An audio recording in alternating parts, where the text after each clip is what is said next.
So what we're going to do is we're going to hit Ellen first. Again, I said 5 minutes of presentation, 2 minutes of Q&A. So hit me up with some questions as they go. I'll try to look at them and form some overarching themes for Ellen, and we're going to go from wider to more narrow.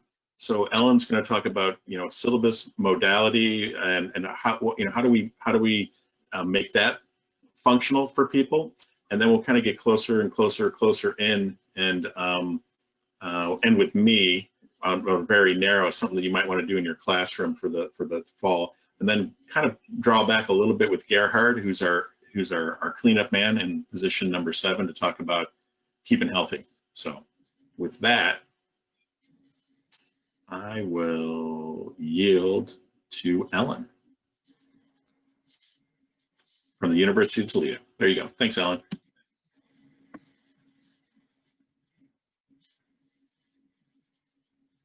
Rob, I need the screen to come to me. I got it.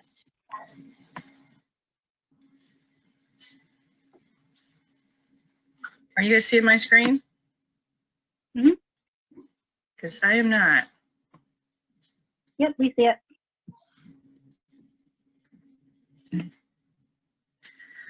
All right. Well, I can't advance my slides if I can't see my screen, guys. Sorry. Just hit page down and see if we see it. I don't know. I think we get it. All right. I can see it now, so I can advance. All right. Thanks, Rob. I was really excited when Rob asked me to take on the flexible syllabus, because that's exactly what I was doing most of this summer. I was taking a look at that. At University of Toledo, we are using something that they're calling a rolling format for our face-to-face classes, which basically means that I am teaching face-to-face, but I am also teaching a flipped hybrid class, and I may have some students who are completely online, so truly high flex. Like all of you, I think, we're trying to figure out, well, how do you create a syllabus that can really accommodate multiple different modalities in one syllabus, and the ability to conceivably pivot if anything changes, because who knows if we end up all online at some point.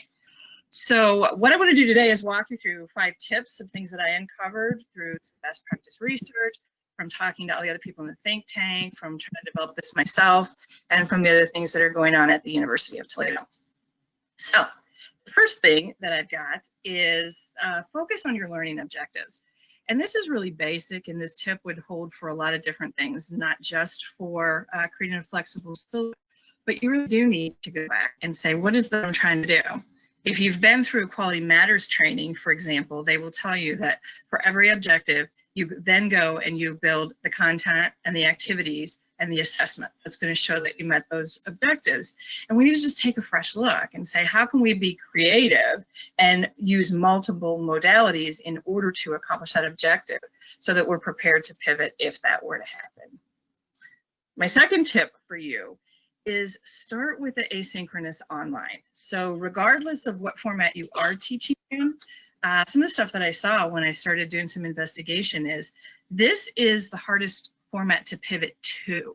So once we have something that's completely asynchronous and online, we can take that and supplement it with face-to-face, supplement it with Zoom meetings or WebEx meetings. But it's really difficult to take that live activity that's been designed for live and do the same thing in an online kind of format. So really lead with and start with the asynchronous as you move forward.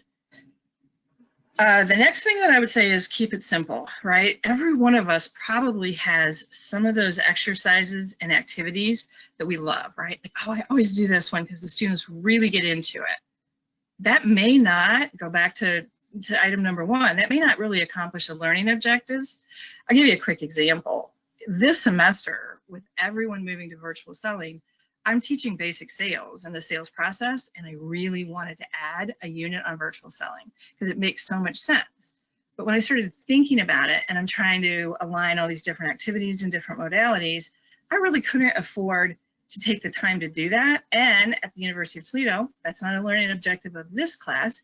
And we have a class on sales technologies and strategies where virtual selling really belongs. So you got to kind of focus and stay on the things that are really core to what we're teaching there. The fourth tip that I have is make sure that you lead with grace and compassion.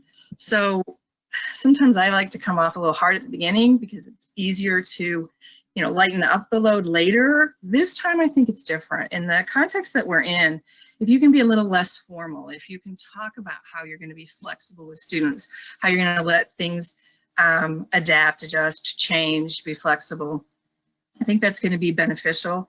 There was a syllabi that went viral from Dr. Baines, and he talked about the fact that nobody signed up for this. We have to always take the humane option as the best option. We can't necessarily do all things. We have to be flexible, and we've really got to be about fostering intellectual growth and social connection in how we handle our syllabi. And then my last tip, again, I think is one that's probably good for most situations, and that is communicate and then communicate more.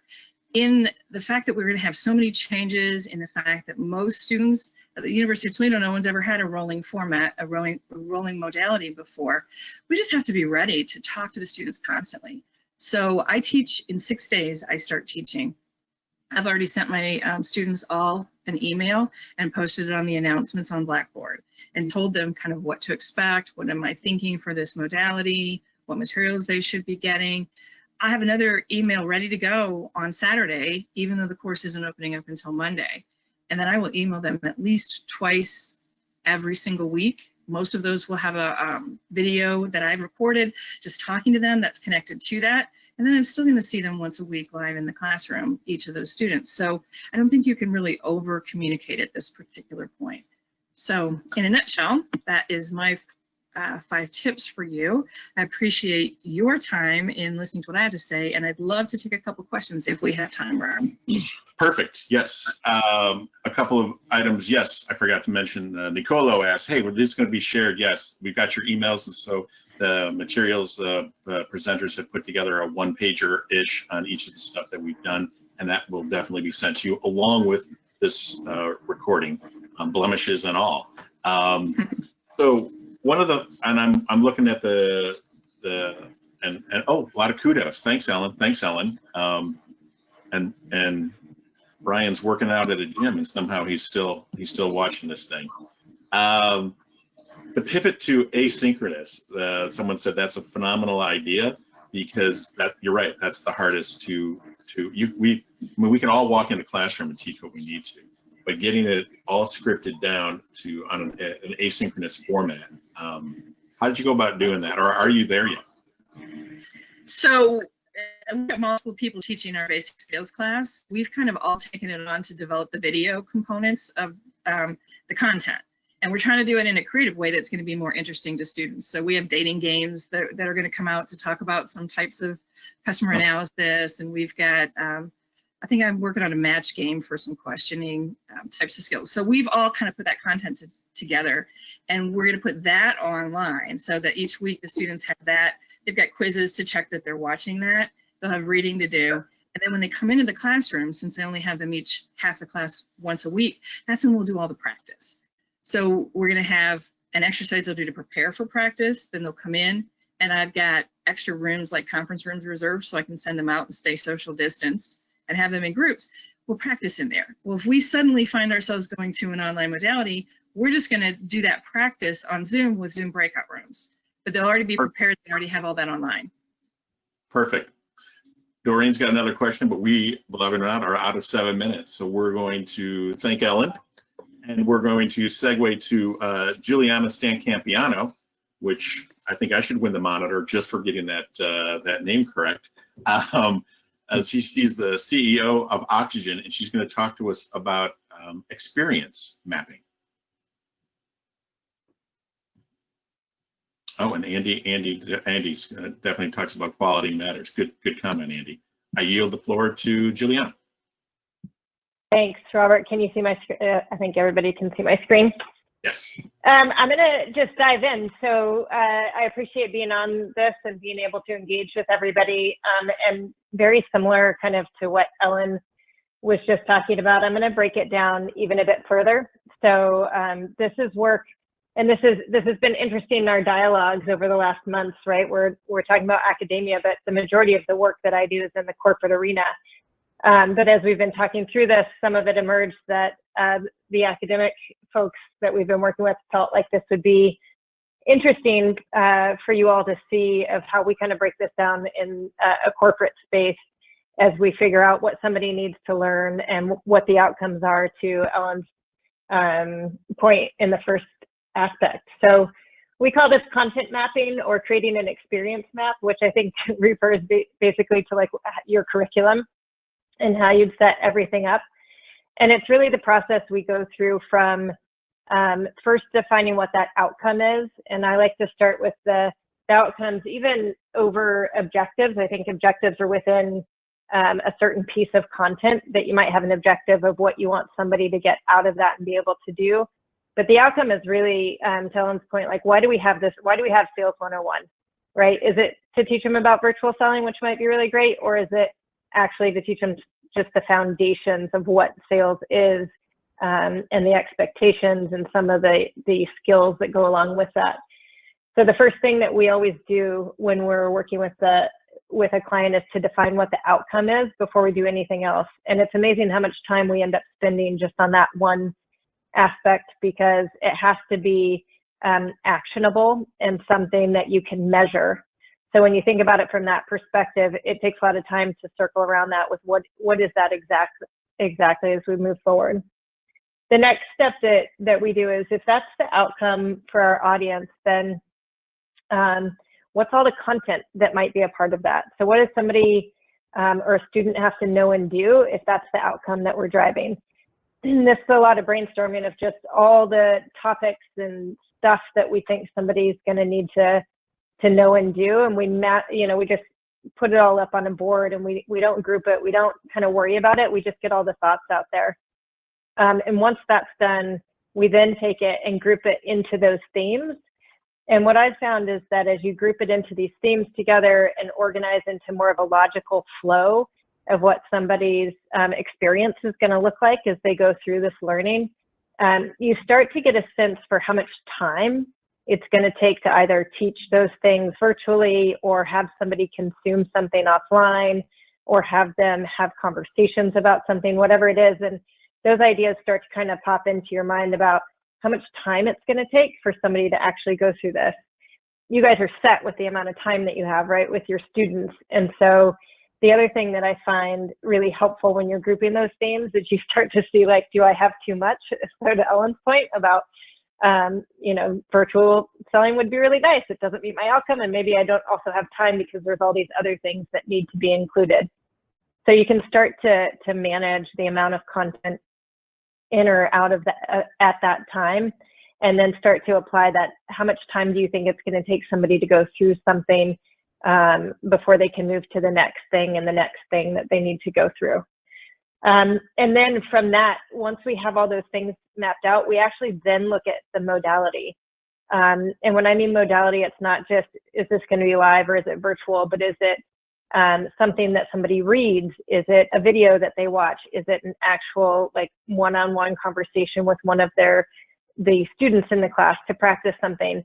And we break down all of the content and mark the different types of modalities for each aspect of it, of how we expect somebody to go through it. And once you've got all of those kinds of parameters, you are headed into an experience map, which this is just an example of one that we have put together for one of our clients. And you can see here all these different aspects that I just brought into it. Underneath each mission, there's the outcome that's driving. There's about the amount of time we think it'll take them to go through. There's at the bottom all the different types of modalities that we used within this experience to get from point A to all the way to the end. And then it's color coded throughout. That was our way of just highlighting how each one would look. We use this mission and episode view, especially a lot on online or virtual experiences. It's a little bit like mapping it out to, like, your favorite TV show, and there's like seasons 1 through 5, and there's all these episodes that happen in between, except for this is broken down into more incremental slots of what somebody's going to be consuming or doing and expecting. So that's it. I hit my 5-minute mark, Rob. I think I'm good. You certainly did hit your 5-minute mark perfectly. All right. I'm looking here. No questions yet, but let me take a step back, and it's not an infomercial, but can you tell us what people pay you to do? Map out all their content. No, we get paid for a number of different things. We go in and we'll consult on the setup of sales enablement organizations or modernizing them. We work within learning and development, but primarily for customer-facing audiences, so customer services, marketing, and sales. And then we create a lot of learning, and we create a lot of these experience maps for people and help drive outcomes.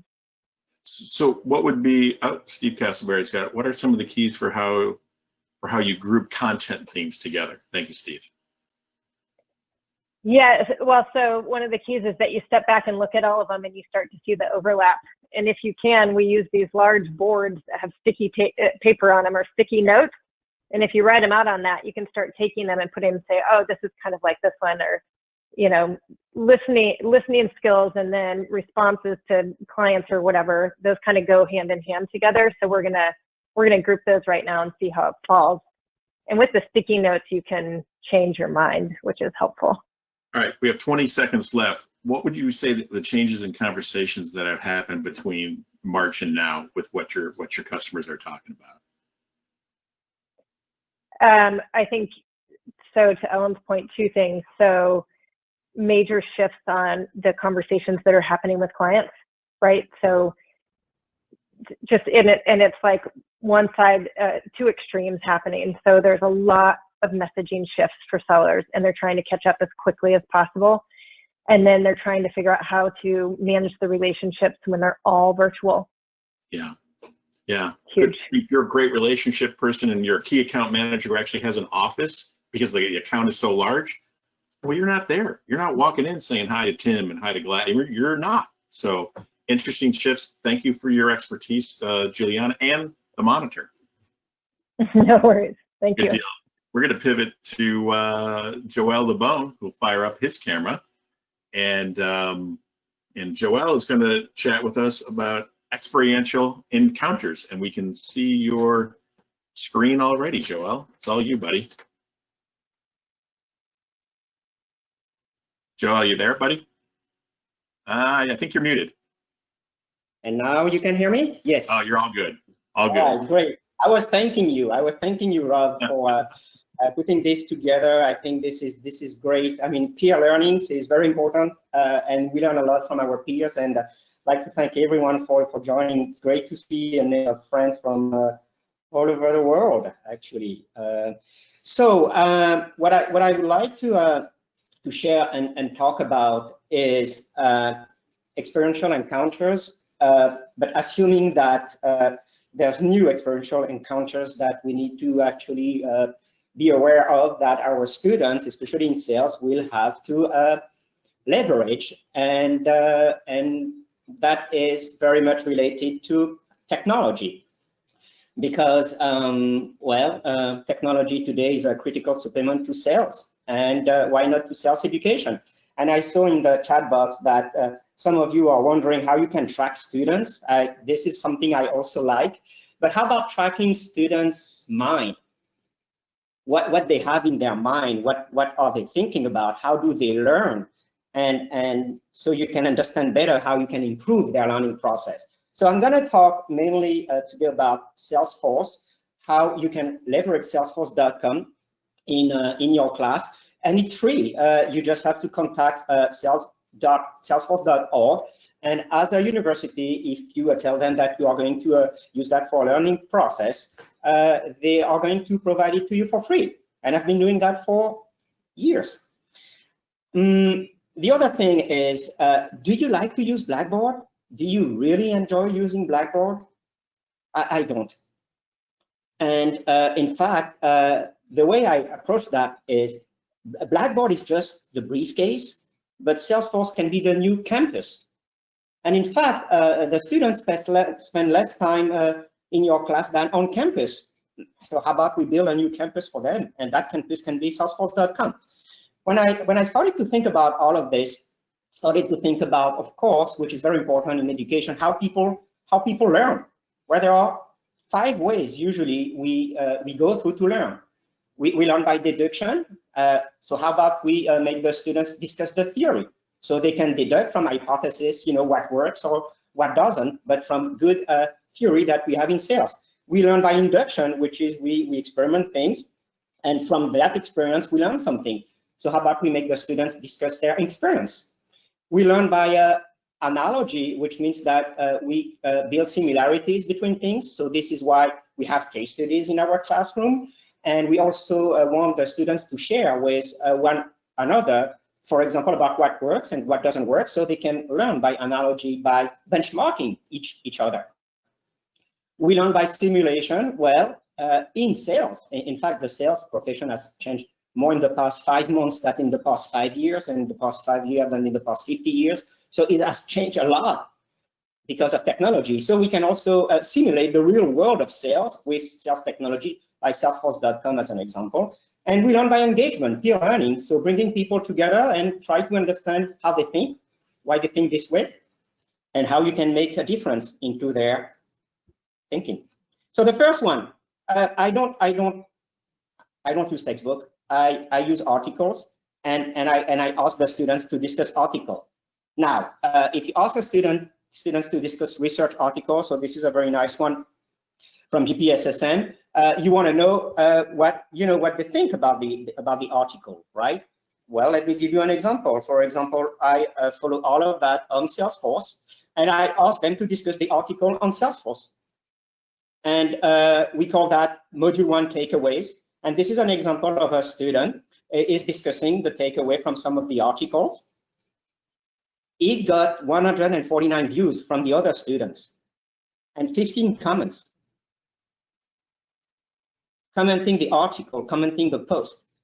That's a lot of insights about what they have in their mind and how they learn about the theory of sales. So that's just an example that you can do with Salesforce as a way to make people come together. We learn by induction, so we can make the students discuss their own experience. I use a lot Trail Health module, and Trail Health modules can help you teach a lot of things, especially in sales. And one of the nice Trail Health modules is on coaching, like the Grow model. So you can have them go through the Trail Health module, and then guess what? You can have them discuss again on Chatter, which is the discussion part of Salesforce. Coaching, I give them some other material to how to coach the students, because I bring students together and I make them coach other students, which is important in Salesforce management. And then they talk and they share their own insight. So this helps the students discuss their experience, their own struggles, and learn from each other. Example number 3, make the students share what works.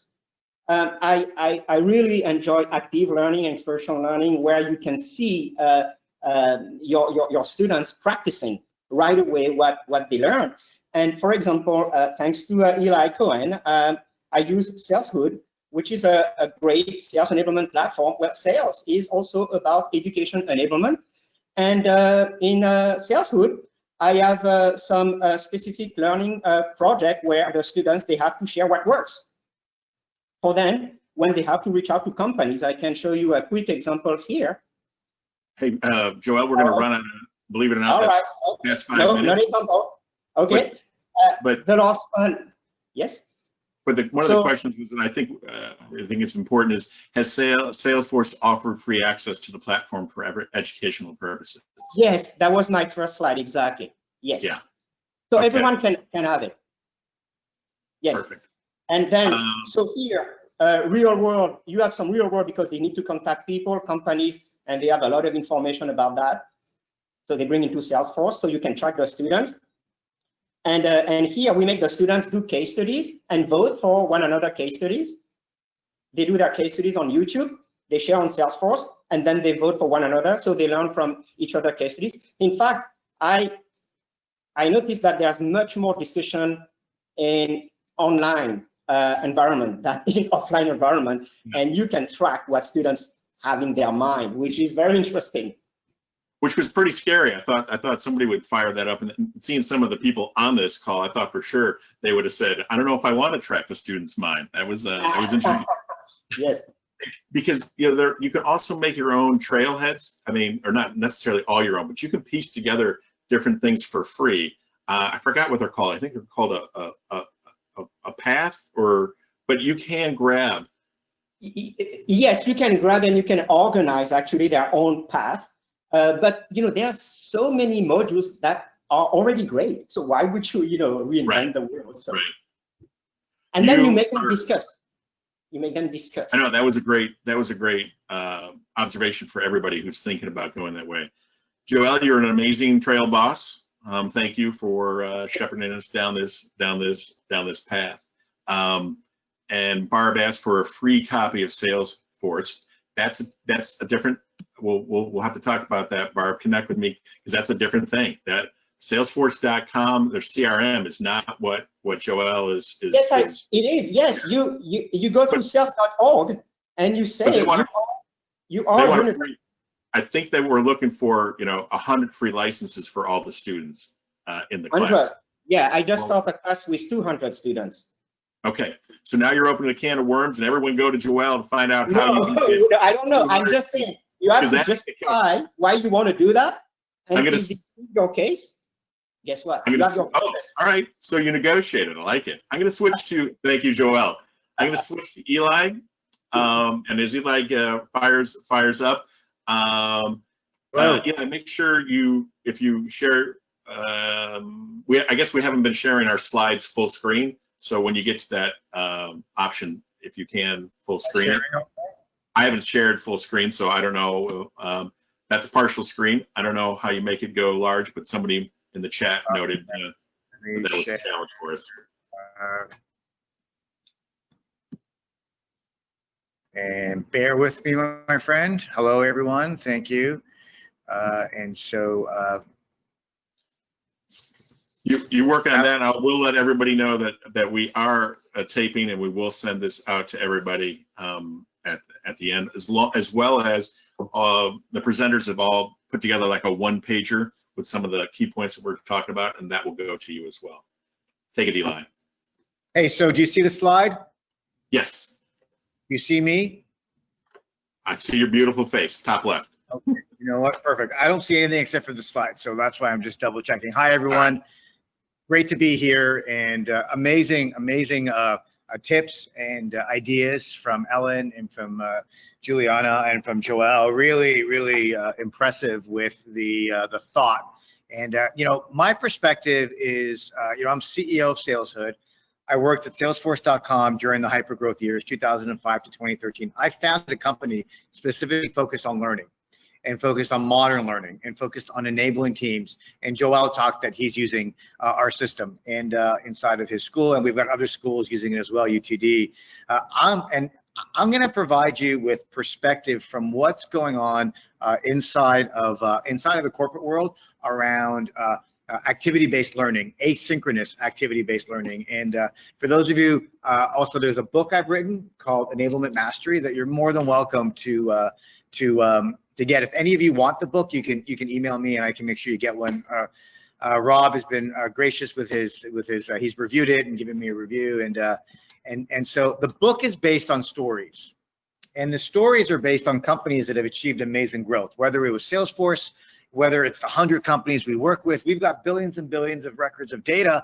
And so what I'm going to share with you right now are 6 tips that these companies and many companies we work with have embodied, embraced in their growth, in their growth machines. And so if you look at these companies, DocuSign, RingCentral, Sage, they all have something in common. They're growing like crazy.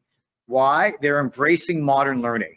And I'm going to give you 6 examples right now of what modern learning looks like. And I'll tell you the thing that is consistent across all these companies that are achieving great hypergrowth, achieving great revenue outcomes, really delivering an amazing experience to their sales teams, to their revenue teams, is they all embrace activity-based learning and asynchronous activity-based learning, meaning they've cracked the code on getting their teams to be better, to learn from each other, to access content, to consume content, to practice. And so let me take you through each one of these and give you a flavor of what this means. So first, as you're embracing on your journeys and you're now in a remote world, virtual, and you're needing to rethink your classrooms and everything is flipped and it's crazy. It's a new world. I want to give you 6 ideas that we know work. So first of all, you know, I really want you to start thinking about your content and your curriculum in your classes. And yes, you've got the class concept and the lesson concept, but you got to go even smaller. You got to be micro content and micro coaching. So when I think of companies,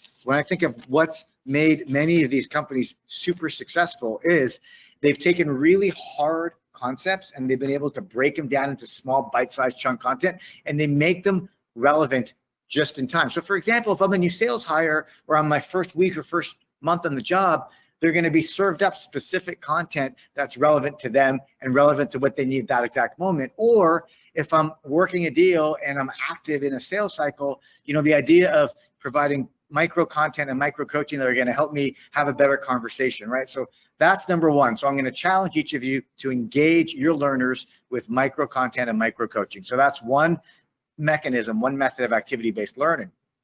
The second is I want you to start mapping learning activities to real life practice exercises. I'll give you an example. You know, in the sales world and many of our customers, what they'll do is they have a sales process. A sales process is a way that their teams are engaging and pursuing deals. And so what the best companies do is they break down the sales process into into activities, and then those activities become real life practice exercises. And what they want is they want their teams to get really good at practicing. So practice, practice, practice, which takes us to the next kind of aspect of activity-based learning, which is not only do they want to provide the activities and provide the tools and provide the assets, make it just in time, we also want to get people to practice with video-based role-playing. And the video-based role-playing can be asynchronous, and you can also capture kind of game tape where you can actually see real live conversations. So huge. The best companies on the planet are doing video role-playing as a driver to drive the outcomes that they want. Peer-to-peer, everyone that has spoken before me has talked about peer-to-peer. The idea that you get student A or rep A or individual A reviewing each other's comment, giving each other feedback on their assets, giving each other feedback on their learning, giving them feedback on their exercises is so critical, and it's proven to accelerate the learning outcome. So if you're not delivering if you're not creating a space, either it's synchronously or asynchronously, where you're getting people giving each other feedback during the learning process, you're missing an opportunity to accelerate learning. And this is called community accelerated learning. And it's big activity driver. I think this is something that is great. Joel talked about it, sharing stories. I love getting people to learn by sharing their win stories. Many of the companies on the planet, what they'll do is the best companies that we work with, they get their top sellers to record their win stories. So think about how you apply that and you apply that activity-based learning. You apply that into your curriculum and into your classes. And then the final one is we want you to celebrate the learning outcomes and the learning successes. And so celebrate class completions, celebrate milestones. And so these are 6 ways that you can, that's my clock telling me I'm 5 minutes. That's 6 ways that you can apply activity-based learning from the corporate world directly into your classes and directly into your curriculum. And Rob, that's it. I'm committed to 5 minutes. Sorry, I'm a little over. No, you're good, because you got a question from Chuck Holland, who's, what's the best way to capture peer feedback asynchronously? Right. So, you know, Joel showed how you can use Chatter in Salesforce. And so here's how it happens inside of the companies that work with us. So they have SalesHood, and SalesHood is a sales enablement platform. And so asynchronous feedback would be, hey, here's an exercise. Let's just say I want everyone to record their pitch. So everybody would watch kind of the best practice, the gold standard. They watch a pitch, so hey, I'm tracking that they've watched it. And then what I want people to do is record their version. Everybody records their versions, and then what managers will do is they'll assign either mentorship or they'll assign part of the program is everybody has to watch 3. So people can log in, they can watch the pitches on their own, either on the mobile or on the web browser, and they can give each other feedback. And that's how you can do it asynchronously. One last comment, Rob. When I was at Salesforce, we used to do the pitch, and we used to do the coaching and the messaging certifications. We'd run around the world, and we didn't have tech, so we had to literally do face-to-face. And so now with technology, you can do asynchronous activity-based learning, and especially with peer-to-peer feedback at scale. Awesome. Eli, thank you for that, that juggernaut approach. I'm familiar with it, and it's wonderful. It's kind of like everything that you'd want out of Blackboard, but you can't get. And so I'm like, Flipgrid, what if you'd use this? You try like using 17 different things and trying to stack it into Blackboard. I'm like, I got a better solution, at least for me, and it's sales fit. So thank you, Eli. Appreciate the opportunity to be here and contribute. Yes. Let's pivot to Stephanie Boyer, and she's going to talk about Slack to stay on track. She's from Bryant University. Most of you know her, so I will skedaddle and let you take it. Thank you so much. Can you all see my screen okay? Yes, we can. Yes, okay, excellent. Now, I don't know about you, but I've been feeling like the woman in the screen here when it comes to thinking about my teaching and how to stay on top of everything. And with everything so different and changing this semester, it's a lot. And so I'm going to talk to you today about using Slack to be able to manage that and stay on track. Slack is a communication tool that you can use with your teams. So just real quick in the question, since we don't have the chat, why don't you go ahead and write, or just, put an F if you're going to be face-to-face this semester, an O if you're online, or an H if you're going to be a hybrid. So some kind of combination of this. So go ahead and put in the questions. Great. Yeah, so we have a lot of that combo, a lot of that hybrid. And I don't know about you, but I'm thinking about office hours and whether or not we are face-to-face or online or a hybrid. I feel this dichotomy between wanting to keep students as far away as possible because I want to come to my office and take my mask off and eat my lunch or have something to drink and not have to worry. So I have this feeling of like, this is a restricted area, stay away. But at the same time, we're educators and we're there to build relationships and we're in sales. But these two things, they don't really go hand in hand together, right? So how do we continue to manage and build relationships while keeping people out? And then I'm thinking, oh my gosh, my inbox is going to be so full during this time period. I can just think of the stress and trying to manage and keep track of the emails that are coming in and where did this email come from, who is it from, and being able to get back to everybody. It just seemed like this is a lot to take on. So I looked at Slack, and Slack is something that we use this summer for our interns, and it's a great communication tool that students can really understand, and it resonates with them. So part of it is messaging. You can message to individuals, you can message to specific channels, like a channel could be your sales class or a project that you're coming up with. So you can message to individuals, groups, or even yourself if you want to. Then you can also share files, pictures, videos, documents. You can share assignments there. Even if you want to share things with yourself on a direct message, you can do that. And then that way, anywhere you are on your phone, you have it and you can easily share it wherever you are. You can also create polls. So polls help the students to engage and to interact with each other, and you get to know them a little bit better. It's also an app that's on your phone as well as a desktop version. And so students and you will get a notification when there's a message that comes in. And students can really resonate with that rather than checking their email or going onto Blackboard onto the site. Sometimes they just don't do that. But I'm noticing that with our interns that they've been able to interact so well using Slack. It's also a place to build community. So now all the pressure is not on me to answer all the questions. Instead, the students are going to actually help build the community and answer the questions. It's in one place, just like my office, that I can come to and I can see all the announcements. And it helps the students who aren't used to maybe speaking up in class, especially wearing masks and in the new environment, to collaborate and engage. So here's just an example of the channels, what it looks like. You can see we had a summer intern channel. We had a video on Hamilton that some of you actually were a part of. And so we had an actual channel for that project where we would just post information, and here's where your direct messages are. Now you can also create polls. You can see in this poll, what's the background noise going to sound like? And they answer with emojis.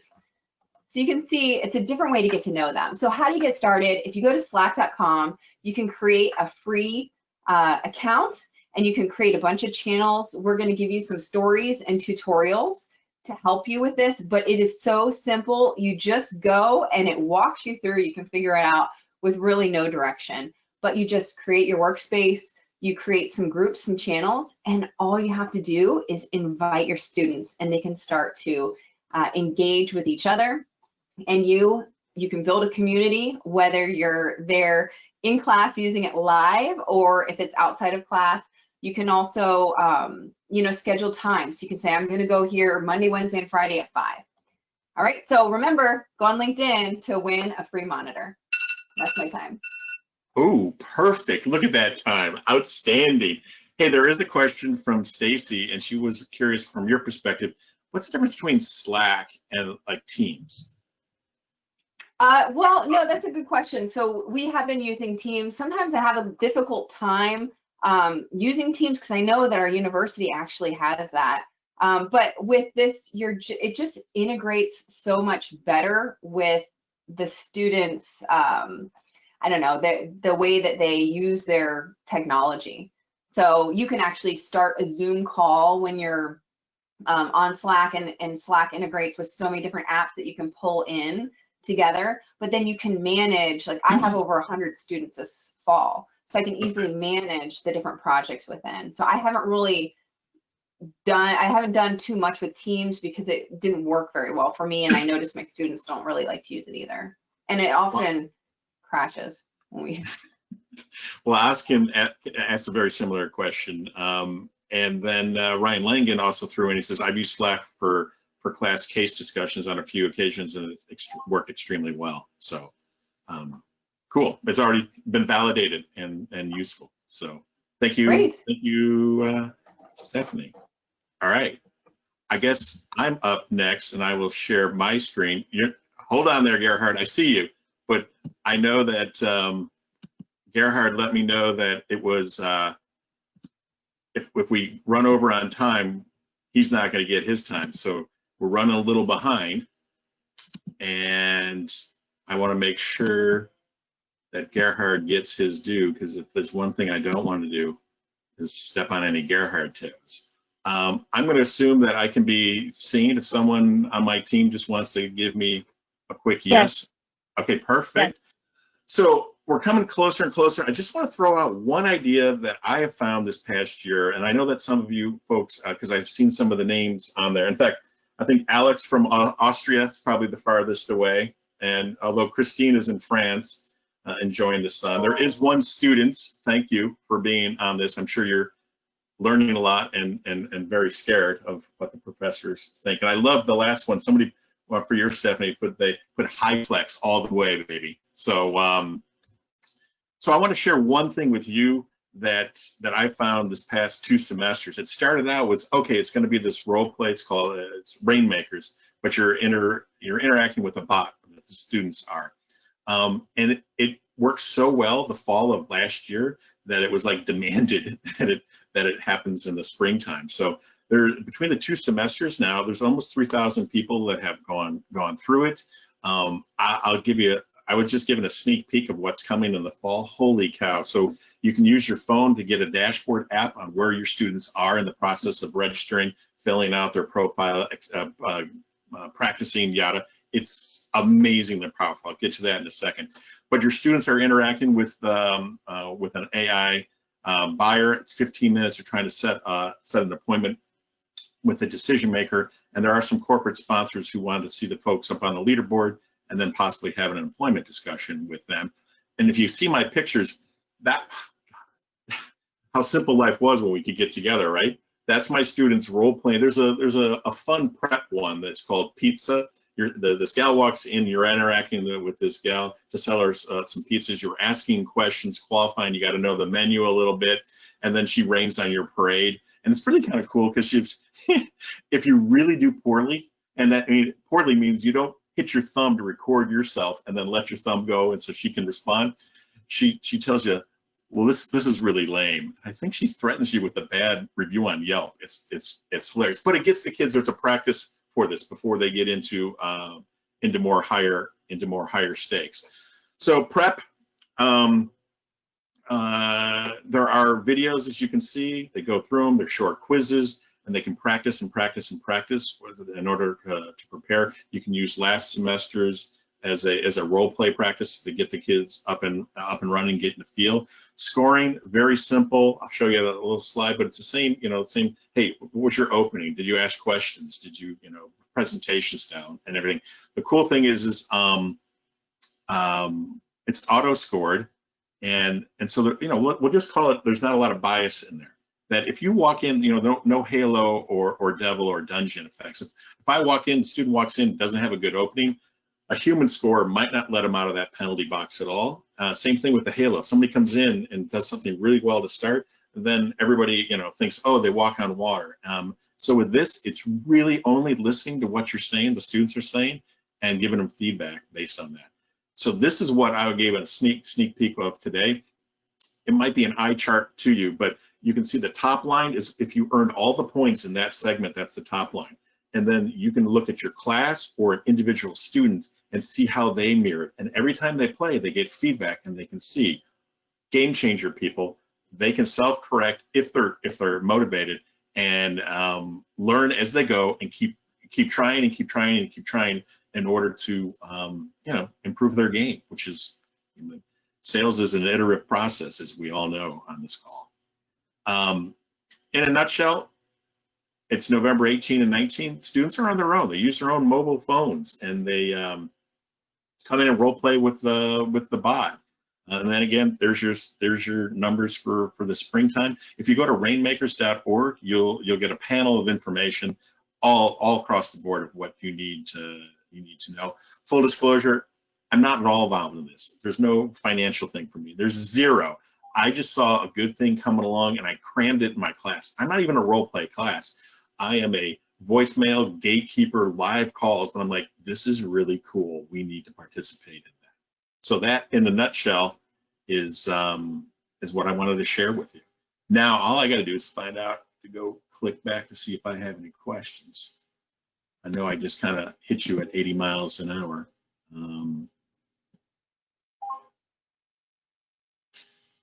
Hey, Rob, there's a question there that says, what's the cost per student for this?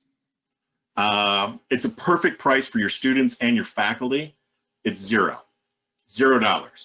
Thank you for reading that because my question area went away. But no, there's nothing but a little skin in the game and a little valor and a little personality. Because I had some students say, well, they didn't recognize my voice. They didn't understand my questions. And I'm like, well, let me see if this is going to work into sales. Is there ever going to be a time when your customer doesn't understand what you're saying?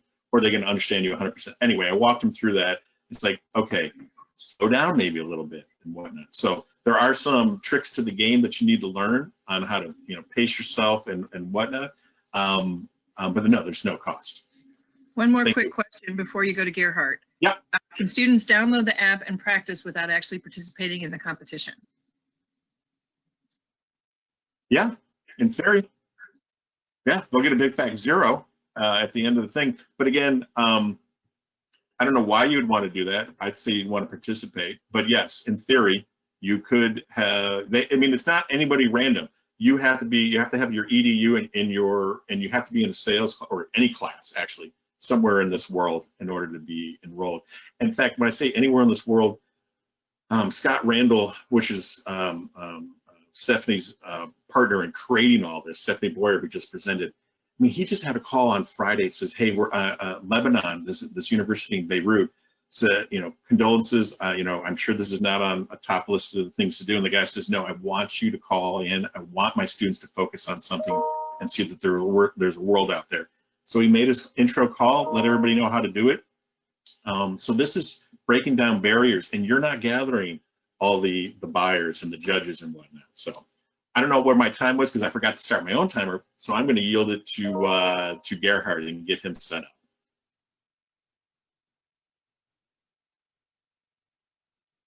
Perfect. There we go. I think you're on mute. Thank you, Rob. Great job. And I hope I win the monitor because I'm going last. I want to share my screen, but before I jump in, I want to make a statement, which is that success is not the result of having the right skill set or the right tool set. I think it's about having the right mindset. And what I'd like everybody to do now is close your eyes, and as you breathe in, you say, I'm aware of my body. And as you exhale, you say, I'm letting go of all my tensions. So what I'm trying you to do is to focus on yourself. Say it again. As you breathe in, I'm aware of my body. And as you breathe out, you say, I'm letting go of all my tensions.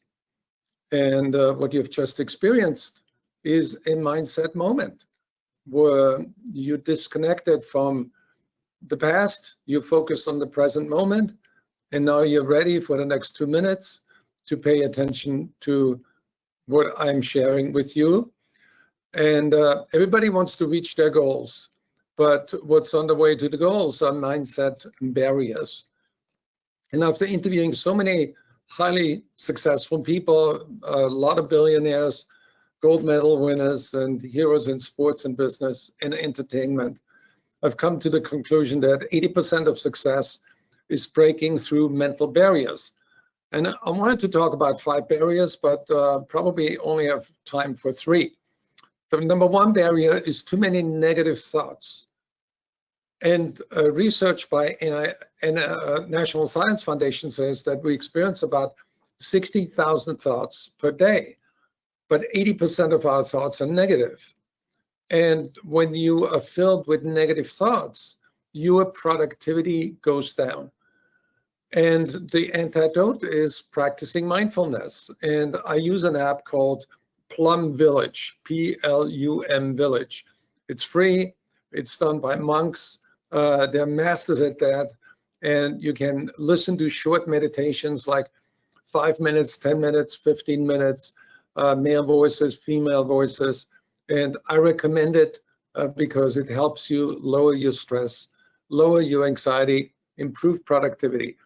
And John Kabat-Zinn, if you know him, he has written a wonderful book on mindfulness. It is awareness that arises through paying attention on purpose in the present moment, non-judgmentally. And if you're not doing it already, I think this will be the best idea you're going to walk away with. It's going to change your life for the next few weeks, and you're going to feel better about where you are right now. The second barrier is not having clear goals.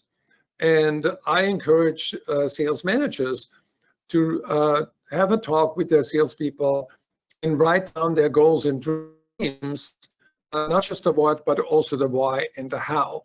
Because the bigger the why, the bigger the try, and the easier the how.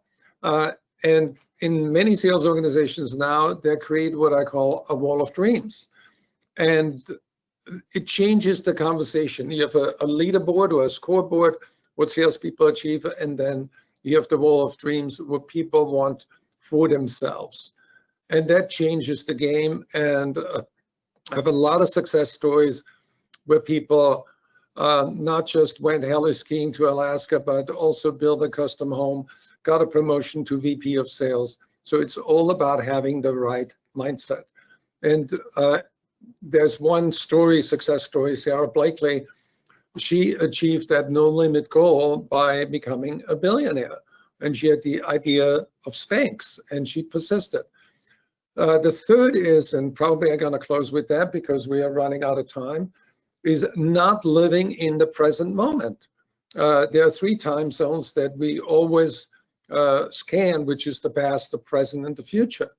And it's like looking at the History Channel, the CNN channel, or a sci-fi channel. And in every time zone, you have positives and negatives. And you can train your mindset to pick out the positives of the past, the positives out of the present, and create a positive future A lot of people don't know how to do that, and it begins with changing your belief system. Salesforce.com found in a survey that a lot of people are what they call in a fog zone. Right now in the COVID crisis, a lot of people have anxiety, self-pity, depression, high stress, or anger. And the mental health issues that your students are experiencing or that you are experiencing impacts. And my suggestion is go to bewell.com. Salesforce.com has created that channel, and it's free. It has segments about better sleep, managing anxiety, building resilience, healthy eating, better relationship management, stress reduction.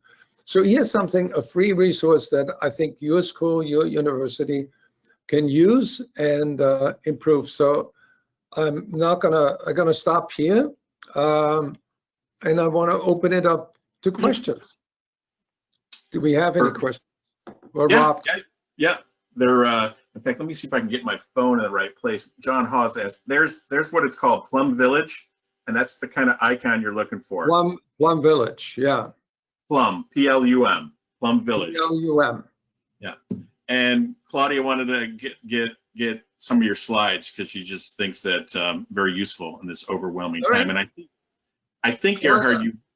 Claudia, email me at gerhardg@gmail.com.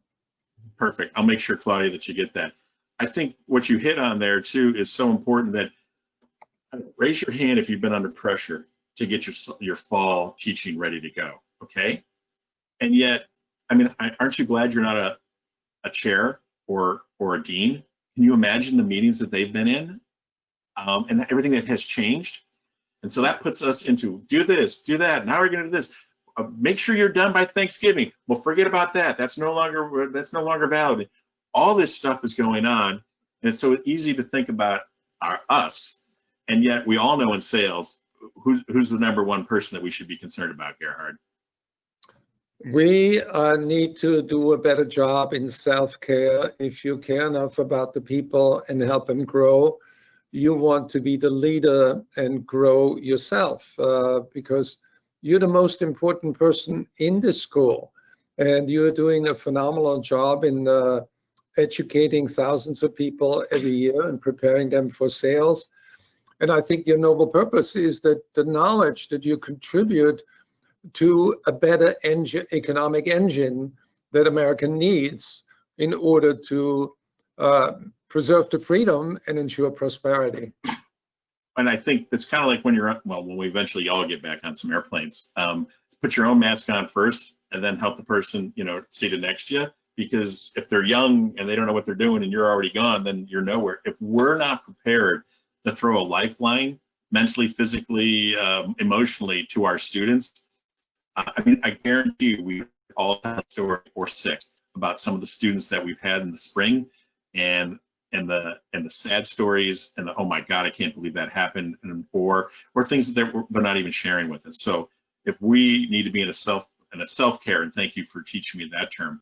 And I think we're gonna, Lindsay kind of was running all of our technology, or at least this is my first time ever with this platform, and obviously it shows. But she's got a company that she helps people on the side, or not on the side, but uncrushed. And it's all about getting mental health, getting people ready for the game every day, all day. And I guarantee you that's for our students. If you're on this call, most likely you have your degree and you've got 3 of them. And do you remember your junior, senior year in college? It's quite different than what we're about to experience or give these students for their senior year. So throw them a bone, make sure you're covering your tracks, over communicate, etc. All these little nuggets. I hope you got a couple of nuggets from this. This was our, I wish everyone could have been on these weekly calls with this team. Plus there's a few others. There are Howard Dover, Lef Bonnie, Gene Crawley. There's some other folks who were also in that weekly meeting. Hope you got a couple of nuggets. We are going to send this recording out. We are going to send a monitor out. I think some of the cool things in the fall, I'm just looking at my notes.